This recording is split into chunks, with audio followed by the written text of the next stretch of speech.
ఓం శ్రీ సీతారామాభ్యాం నమః. మహాకవి శ్రీ వాల్మీకి మహర్షి విరచిత శ్రీమద్ రామాయణము బాలకాండంలో మనము భగీరథుడు గంగానదిని దివి నుండి భువికి తెచ్చుడకై ఆ ప్రయత్నంలో మనం చూస్తున్నాము. 42వ సర్గాన్ని. దిలీప మహారాజు నిత్యము ధర్మ కార్యనిరతుడై తాతలను తరింపజేయు ఆలోచనలనే మునిగియుండెను. కొంతకాలమునకు ఆయనకు భగీరథుడను కుమారుడు కలిగెను. అతడు పరమ ధార్మికుడుగా వాసిగాంచెను. మిక్కిలి బల పరాక్రమ సంపన్నుడైన దిలీప మహారాజు పెక్కు యజ్ఞములను చేసెను. అతడు 30,000 సంవత్సరములు రాజ్య పరిపాలన చేసెను. ఓ రామ, అతడు తన 60,000 మంది ముత్తాతలను ఉద్ధరించుటకు తగు నిర్ణయమును తీసుకునలేకపోయెను. ఆ నరేంద్రుడు తన కుమారుడైన భగీరథునకు రాజ్యభారను అప్పగించి మనోవ్యాధితో కాలధర్మము పొందెను. అతడు తన పుణ్య ఫలముచే స్వర్గమునకు చేరెను. ఓ రఘురామ, ధార్మికుడు రాజర్షియు మిక్కిలి పరాక్రమశాలి అయిన భగీరథునకు సంతానము లేకుండెను. అతడు పుత్రుల కొరకై లాడుచుండెను. కానీ అతని కోరిక నెరవేరలేదు.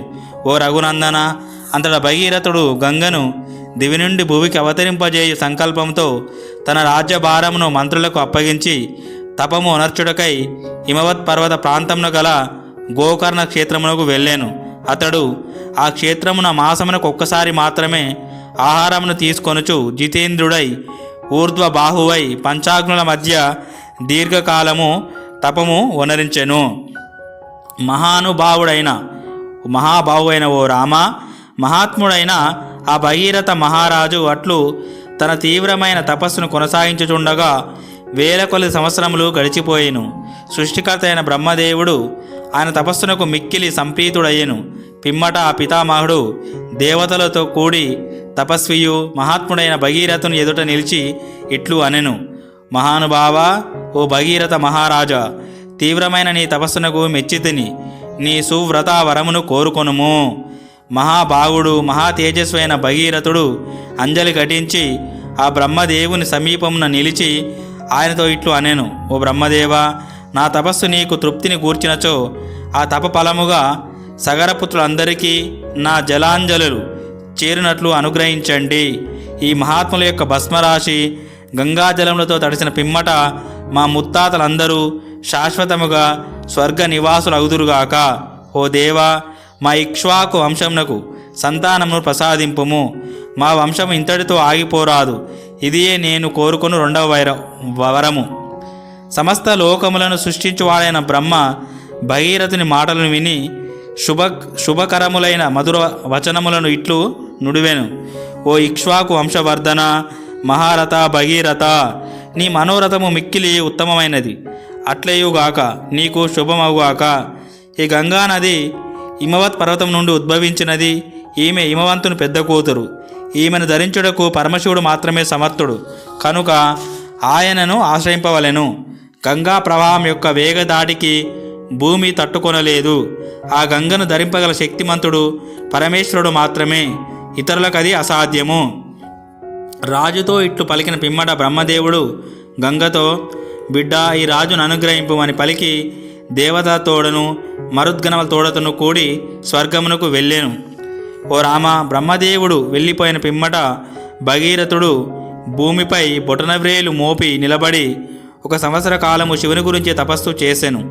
ఓ శత్రు సంవారక రామ, అతడు ఊర్ధ్వ బాహువై ఎట్టి ఆలంబనము ఆశ్రయము లేక నిశ్చలుడై కదలక మెదలక వాయువును ఆహారంగా తీసుకొనుచు రాత్రింబవలు తపస్సును ఆచరించుచునే ఉండును. ఇట్లా 1 సంవత్సరము గడిచిన పిమ్మట సర్వలోక పూజ్యుడైన శంకరుడు ఉమతో కూడి ప్రత్యక్షమై ఆ భగీరథునితో ఇట్లు నుడివెను: ఓ నరేంద్ర, నీ తపస్సునకు మెచ్చితిని. నీ కోరికను నెరవేర్తును. గంగను నా శిరస్సును ధరించెదను. పిమ్మట హిమవంతుని పెద్ద కూతురు సర్వలోకములకు పూజ్యురాలైన గంగానది మహారూపంతో దుస్సహసమైన వేగంతో ఆకాశం నుండి పవిత్రమైన శివుని శిరస్సుపై పడెను. ఏ మాత్రము ధరింపశక్యము కాని ఆ గంగాదేవి నా ప్రవాహంతో శంకరుని కూడా గైకొని పాతాళమునకు చేరేదను అనుకొనెను. శంకర భగవానుడు గంగాదేవి నది యొక్క గర్వమును గమనించెను. పిమ్మట ఆ ముక్కంటి ఆమె గర్వమును అణచివేయుటకు సంకల్పించెను. ఓ రామ, హిమవత్ పర్వతముతో సమానమైనది, జటా మండలమనేది గుహలతో ఒప్పుచున్నది అయిన ఆ శివుని యొక్క పవిత్రమైన శిరస్సు నా పుణ్యనది పడెను. ఆ గంగ ఎంతగా ప్రయత్నించినను భూమిని చేరుటకు అశక్తురాలయ్యెను. శివుని జటాజూటంలో చిక్కుకొని ఆమె అందులో నుండి బయటకు రాలేకపోయెను. అంతట గంగానది పెక్కు సంవత్సరముల పాటు శివుని జటలయందే తిరుగాడుచుండెను. అప్పుడు భగీరథుడు గంగ ఉనికిని కనుగొనలేక మరల పరమశివుని గూర్చి తపము ఆచరించెను.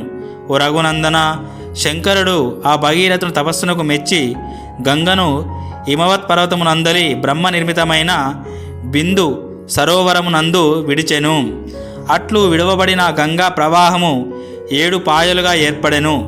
పవిత్ర జలములు గల హ్లాదిని, పావని, నలిని అను 3 గంగలు తూర్పు దిశగా ప్రవహించెను. సుచక్షువు, సీత, సింధువు అను 3 మహానదులు 3 గంగలు మంగళప్రదములైన జలములతో పశ్చిమ దిశగా ప్రవహించినవి. ఆ గంగా ప్రవాహములో 7వది భగీరథ మహారాజును అనుసరించెను. రాజర్షి అయిన భగీరథుడు ఒక దివ్య రథముపై ముందు ప్రయాణించుచుండగా మహావేగము గల గంగ అతని వెంట ప్రవహించుచుండెను. ఆ గంగా జలములు ఆకాశము నుండి శంకరుని శిరస్సును అచట నుండి భూమిని చేరినప్పుడు మహాధ్వనులతో మిక్కిలి వేగంగా ప్రవహించెను. గంగా ప్రవాహమున సాగి వచ్చిన మత్స్యముల తోడను, తాబేళ్ల తోడను, మొసళ్ళ తోడను, ఇతర జల జంతువుల తోడను భూమి మిక్కిలి శోభించెను.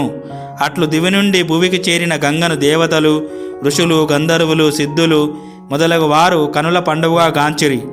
నగరముల వలె విపులముగానున్న విమానముల నుండి, గుర్రముల పైనుండి, భద్రగజములపై నుండి ఆ దేవతలు మొదలగు వారు ఆకాశమున నిలిచి సంభ్రమ ఆశ్చర్యములతో గంగను తిలకించినారు.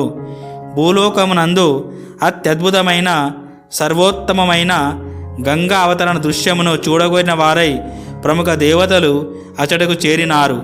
మేఘములు తొలగిన గగనము అచటకు వచ్చి చేరుచున్న దేవతా గణముల ఆభరణ శోభలతో దేదీప్యమానమైన ప్రకాశించుచు 100 కొలది సూర్యకాంతులతో సదృశమై విరాజిల్లుచుండెను. అటు ఇటు సంచరించుచున్న మొసళ్ళ తోడను, సర్పముల తోడను, మీనముల తోడను వ్యాప్తమైన ఆకాశము విద్యుత్ కాంతుల వలె మిరుమిట్లు గొలుపుచుండెను. పెక్కు రీతుల చిమ్ముచున్న తెల్లని నీటి నిరుగులతో విలసిల్లుచున్న గగనము అంశల గుంపుల తోడను, శరత్కాల మేఘముల తోడను వ్యాప్తమై అట్లు ఉండెను. తర్వాత ఏమైందో తర్వాత వీడియోలు చూద్దాము. ఓం శాంతి శాంతి శాంతి. హరి ఓం తత్సత్. సర్వం శ్రీరామకృష్ణార్పణమస్తు.